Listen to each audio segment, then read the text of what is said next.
दोस्तों सब्सक्राइब कीजिए all hit exam channel को और बेल आइकन को प्रेस कीजिए जिससे आने वाली वीडियो की नोटिफिकेशन आपको सबसे पहले और लगातार मिलती रहे। दोस्तों बहुत बहुत स्वागत है एक बार फिर से आप सभी का हमारे इस चैनल में जिसका नाम है ऑल हिट एग्जाम।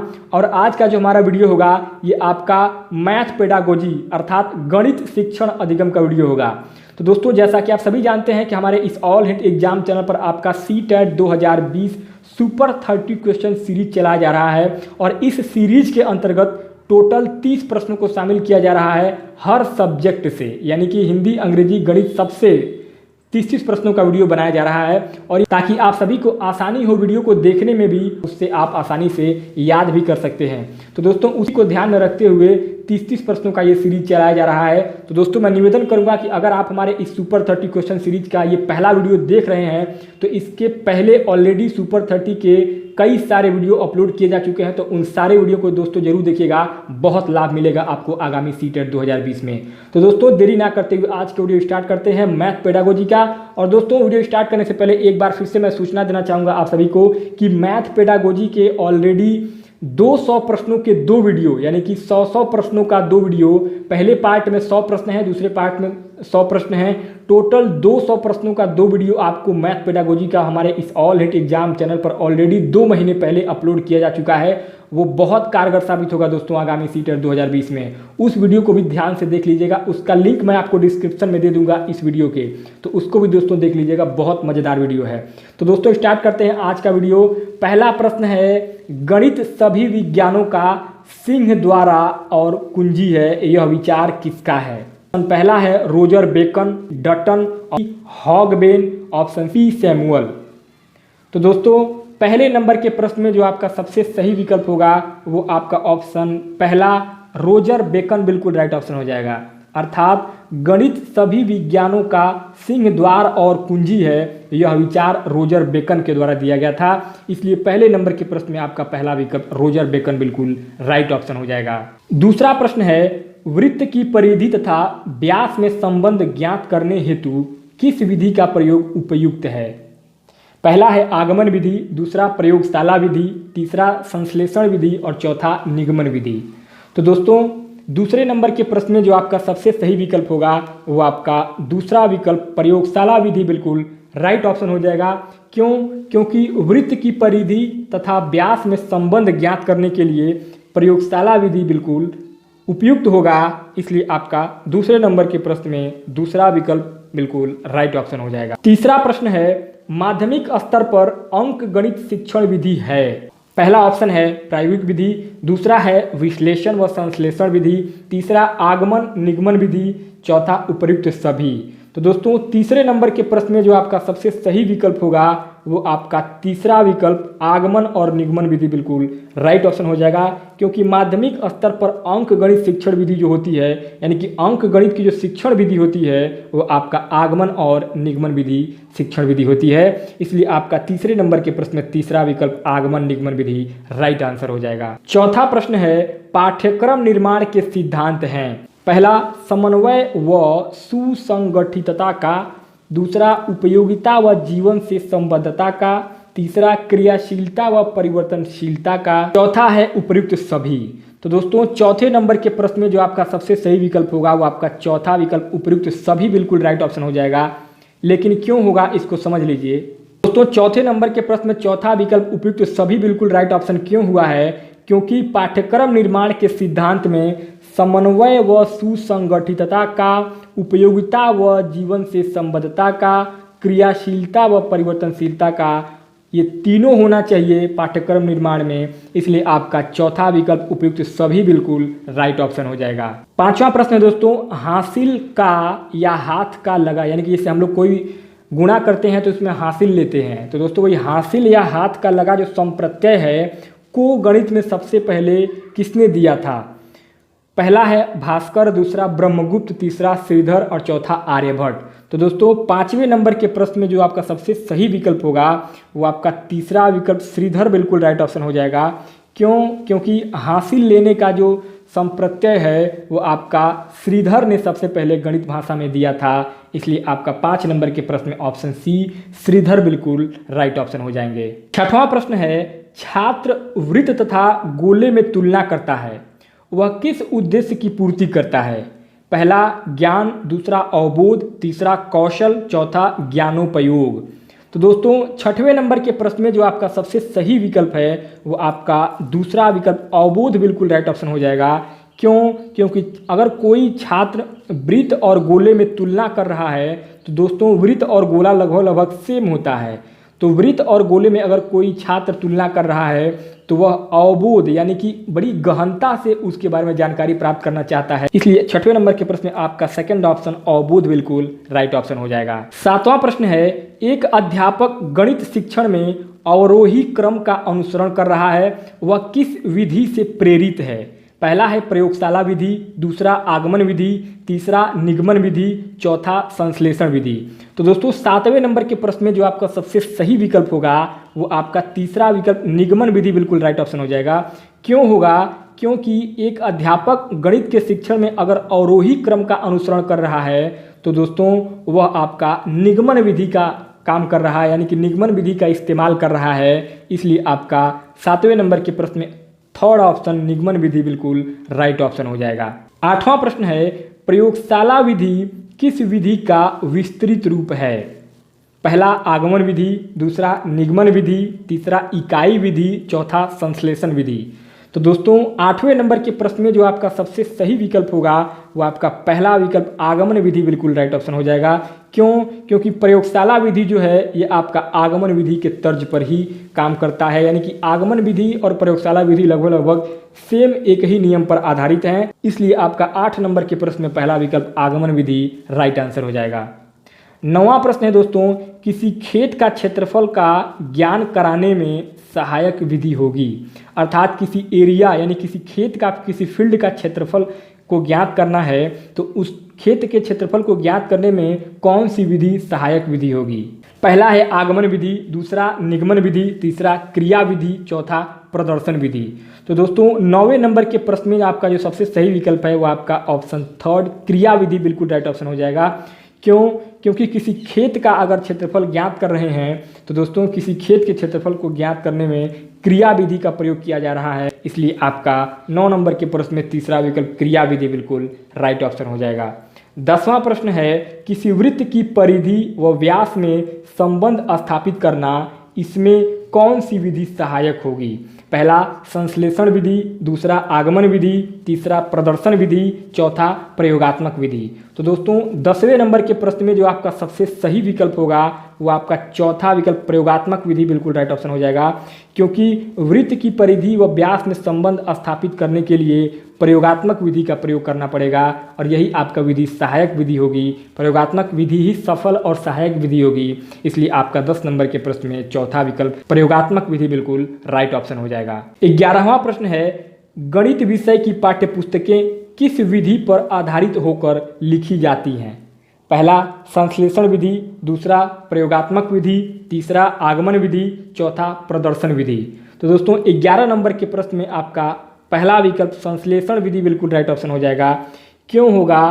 क्योंकि गणित विषय की जो पाठ्यपुस्तकें होती हैं वह ज़्यादातर या कह सकते हैं कि आपका मैक्सिमम संश्लेषण विधि पर आधारित होकर लिखी जाती हैं। तो दोस्तों 11 नंबर के प्रश्न में आपका पहला विकल्प संश्लेषण विधि राइट ऑप्शन हो जाएगा। 12वां प्रश्न है, इकाई उपागम किस शिक्षाविद ने दिया? तो दोस्तों इकाई उपागम जो है वो किस शिक्षाविद के द्वारा दिया गया था? पहला है एचिसन ने, दूसरा मॉरिसन ने, तीसरा रॉबर्ट बुश ने, चौथा एलन ने। तो दोस्तों 12 नंबर के प्रश्न में आपका दूसरा विकल्प मॉरिसन ने बिल्कुल राइट ऑप्शन हो जाएगा। क्यों? क्योंकि मॉरिसन ने इकाई उपागम विधि को दिया था, अर्थात मॉरिसन के द्वारा ही इकाई उपागम को बताया गया था गणित भाषा में, इसलिए आपका 12 नंबर के प्रश्न में दूसरा विकल्प मॉरिसन बिल्कुल राइट ऑप्शन हो जाएंगे। 13वां प्रश्न है, नेत्रहीन विद्यार्थियों के लिए ब्रेल लिपि का प्रतिपादन किसने किया? पहला रॉबर्ट ब्रेल, दूसरा लुई ब्रेल, तीसरा फ्रेड बेल ने, चौथा एलन ने। दोस्तों 13 नंबर के प्रश्न में जो आपका सबसे सही विकल्प है वो बहुत ही आसान प्रश्न है, लुई ब्रेल ने। तो दोस्तों 13 नंबर के प्रश्न में सेकंड ऑप्शन लुई ब्रेल बिल्कुल राइट ऑप्शन हो जाएगा, क्योंकि अंधे बच्चों के लिए ब्रेल लिपि का जो प्रतिपादन है वो आपका लुई ब्रेल के द्वारा किया गया था। 14वां प्रश्न है, जैकब एल मॉरेन का संबंध किस विधि से है? पहला प्रश्न उत्तर विधि, दूसरा सूक्ष्म शिक्षण विधि, तीसरा व्यक्ति अध्ययन विधि, चौथा समाज मिति विधि। तो दोस्तों 14 नंबर के प्रश्न में जो आपका सबसे सही विकल्प होगा वो आपका चौथा विकल्प समाज मिति विधि बिल्कुल राइट ऑप्शन हो जाएगा। क्योंकि जैकब एल मॉरेन का जो संबंध है वो समाज मिति विधि से है, यानी कि समाज मिति विधि का प्रतिपादन जैकब एल मॉरेनो के द्वारा किया गया था। इसलिए आपका 14 नंबर के प्रश्न में चौथा विकल्प समाज मिति विधि राइट आंसर हो जाएगा। 15वां प्रश्न है, समस्या समाधान विधि का सोपान है। पहला है सूचनाओं का संग्रहण, दूसरा समस्या की प्रकृति निर्धारण, तीसरा निष्कर्ष निकालना, चौथा आंकड़ों को संगठित करना। तो दोस्तों 15 नंबर के प्रश्न में आपका तीसरा विकल्प निष्कर्ष निकालना बिल्कुल राइट ऑप्शन हो जाएगा।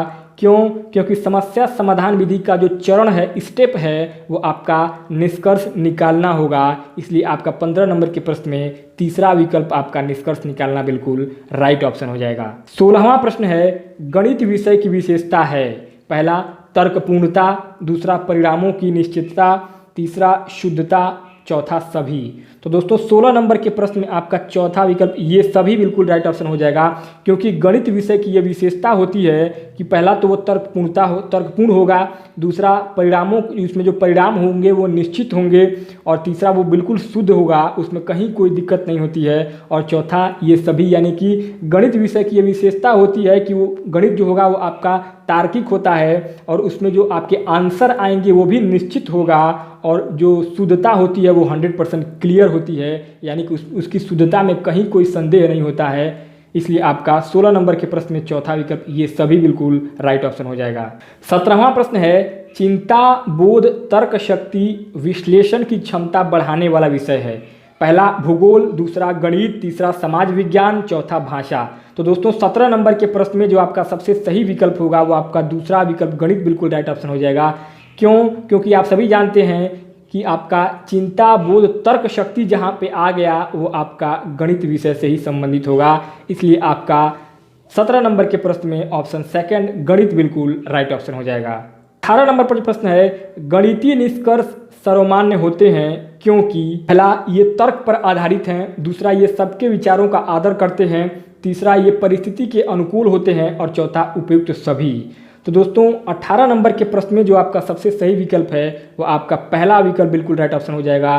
क्योंकि ये तर्क पर आधारित होते हैं, अर्थात गणित जो होता है वो तार्किक होता है और वो तर्क पर आधारित होता है। इसलिए आपका 18 नंबर के प्रश्न में पहला विकल्प बिल्कुल राइट ऑप्शन हो जाएगा। 19वां प्रश्न है, शिक्षण उद्देश्यों का क्रमिक वर्गीकरण किया गया है।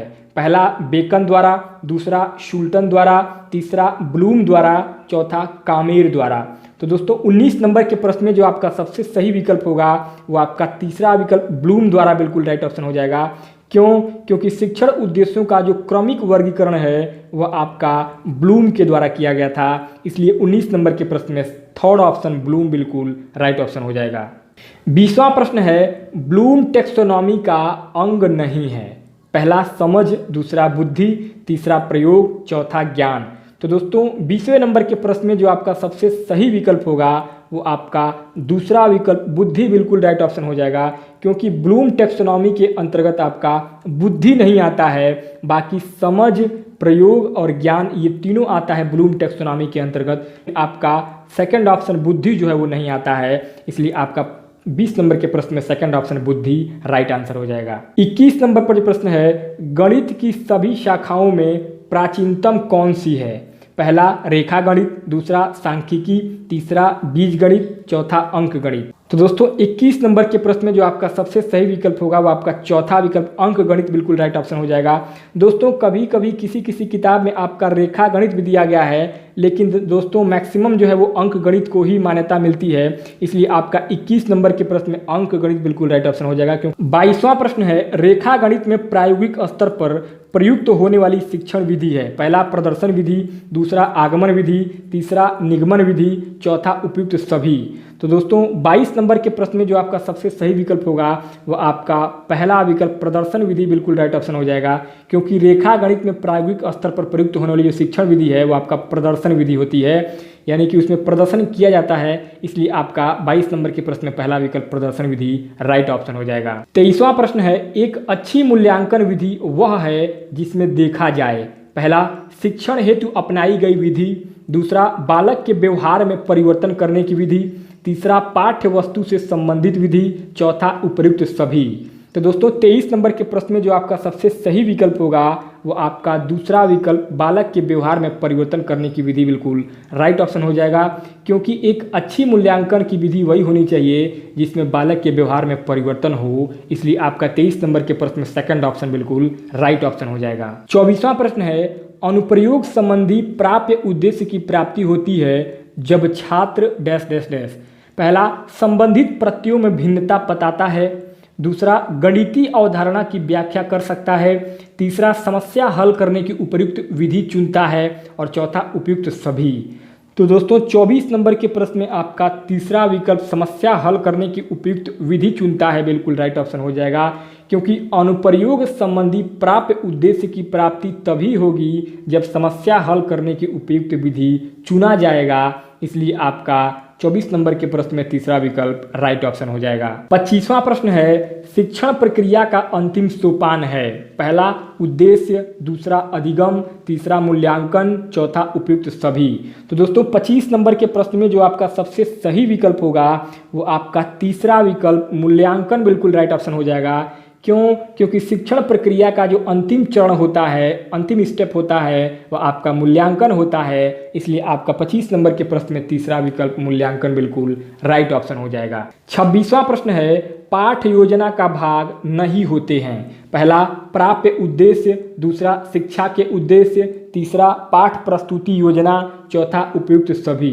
तो दोस्तों 26 नंबर के प्रश्न में जो आपका सबसे सही विकल्प है वो आपका दूसरा विकल्प शिक्षा के उद्देश्य बिल्कुल राइट ऑप्शन हो जाएगा। क्यों होगा? क्योंकि पाठ योजना का जो भाग है वो शिक्षा का उद्देश्य नहीं होता है, प्राप्य उद्देश्य, पाठ प्रस्तुति योजना ये सभी होगा, लेकिन आपका शिक्षा का जो उद्देश्य है वो पाठ योजना का भाग नहीं होता है, इसलिए 26 नंबर के प्रश्न में दूसरा विकल्प राइट ऑप्शन हो जाएगा। 27वां प्रश्न है, गणित के मानसिक सिद्धांत के जन्मदाता कौन है? पहला आर्यभट्ट, दूसरा न्यूटन, तीसरा प्लेटो, चौथा सीवी रमन। तो दोस्तों 27 नंबर के प्रश्न में जो आपका सबसे सही विकल्प होगा वो आपका तीसरा विकल्प प्लेटो बिल्कुल राइट ऑप्शन हो जाएगा। क्यों? क्योंकि गणित के मानसिक सिद्धांत के प्रतिपादक प्लेटो हैं, इसलिए आपका 27 नंबर के प्रश्न में तीसरा विकल्प प्लेटो बिल्कुल राइट ऑप्शन हो जाएगा। 28वां प्रश्न है, खोज विधि का प्रतिपादन किसने किया था? पहला है प्रोफेसर आर्मस्ट्रांग, दूसरा किलपैट्रिक, तीसरा जॉन डीवी, चौथा स्किनर। दोस्तों डीवी को ही जॉन डीवी भी कहते हैं। तो दोस्तों 28 नंबर के प्रश्न में आपका जो सबसे सही विकल्प होगा वो आपका पहला विकल्प प्रोफेसर आर्मस्ट्रांग बिल्कुल राइट ऑप्शन हो जाएगा, क्योंकि आर्मस्ट्रांग के द्वारा ही खोज विधि का प्रतिपादन किया गया था, इसलिए आपका 28 नंबर के प्रश्न में पहला विकल्प राइट ऑप्शन हो जाएगा। 29वां प्रश्न है, निगमन विधि का उपयोग है। पहला मानसिक क्षमता बढ़ाना, दूसरा वैज्ञानिक दृष्टिकोण विकसित करना, तीसरा सूत्र का प्रयोग करना, चौथा सूत्र का प्रयोग करना। दोस्तों 29 नंबर के प्रश्न में तीसरा विकल्प या चौथा विकल्प दोनों विकल्प सेम है, तो दोस्तों 29 नंबर के प्रश्न में आपका सूत्र का प्रयोग करना निगमन विधि का उपयोग होता है, इसलिए आपका 29 नंबर के प्रश्न में तीसरा या चौथा दोनों विकल्प राइट ऑप्शन हो जाएंगे। अब दोस्तों 30वां और आखिरी प्रश्न होगा आपका CTET 2020 सुपर 30 क्वेश्चन सीरीज के अंतर्गत गणित पेडागोजी अर्थात मैथ पेडागोजी का पहले वीडियो का लास्ट क्वेश्चन होगा 30 नंबर पर। सामान्य से विशिष्ट की ओर शिक्षण सूत्र पर आधारित विधि है। पहला आगमन विधि, दूसरा आगमन निगमन विधि, तीसरा विश्लेषण विधि, चौथा निगमन विधि। तो दोस्तों 30वें और आखिरी प्रश्न में जो आपका सबसे सही विकल्प होगा वो आपका चौथा विकल्प निगमन विधि बिल्कुल राइट ऑप्शन हो जाएगा। क्यों होगा? क्योंकि सामान्य से विशिष्ट की ओर का जो शिक्षण सूत्र है वह निगमन विधि पर आधारित है, इसलिए आपका 30 नंबर के प्रश्न में चौथा विकल्प निगमन विधि बिल्कुल राइट ऑप्शन हो जाएगा। तो दोस्तों इस प्रकार से आपका CTET 2020 के लिए सुपर 30 क्वेश्चन सीरीज जो चलाया जा रहा है उसके मैथ सेक्शन में गणित पेडागोजी का ये पहला वीडियो यहाँ पर समाप्त होता है। और दोस्तों आपको ये वीडियो कैसा लगा मुझे कमेंट बॉक्स में ज़रूर बताइएगा, क्योंकि आप सभी के कमेंट के हिसाब से ही मैं आगे इन सीरीज को आगे जारी रख पाऊँगा। क्योंकि मैं ये सोच रहा हूँ कि अगर आपको इस 30 क्वेश्चन की सीरीज से फ़ायदा हो रहा है तभी मैं इसको आगे कंटिन्यू जारी रखूँगा। अगर आपको फ़ायदा नहीं हो रहा है, वीडियो अच्छा नहीं लग रहा है सुपर 30 सीरीज, तो मैं इसको बंद कर दूंगा। दोस्तों मैं आप सभी से निवेदन कर रहा हूं कि आप सभी इस वीडियो को देखने के बाद से अपने अपने कमेंट जरूर दें। आपको ये CTET 2020 के लिए सुपर 30 का सीरीज कैसा लग रहा है। दोस्तों ज़रूर कमेंट कीजिएगा, मैं आपके कमेंट का वेट करूँगा। तो दोस्तों वीडियो अगर अच्छा लगता है तो लाइक कीजिए, चैनल पर पहली बार आए हैं तो सब्सक्राइब कीजिए। और दोस्तों अपने ज़्यादातर दोस्तों के साथ, मैक्सिमम दोस्तों के साथ जो ऑल ओवर इंडिया में CTET की तैयारी करने में लगे हुए हैं, उन सभी दोस्तों को ये वीडियो शेयर कीजिए ताकि उन सभी मेरे भाई बहन दोस्तों का इस वीडियो से लाभ मिल सके। तो दोस्तों मिलते हैं नेक्स्ट वीडियो में, तब तक के लिए बहुत बहुत धन्यवाद।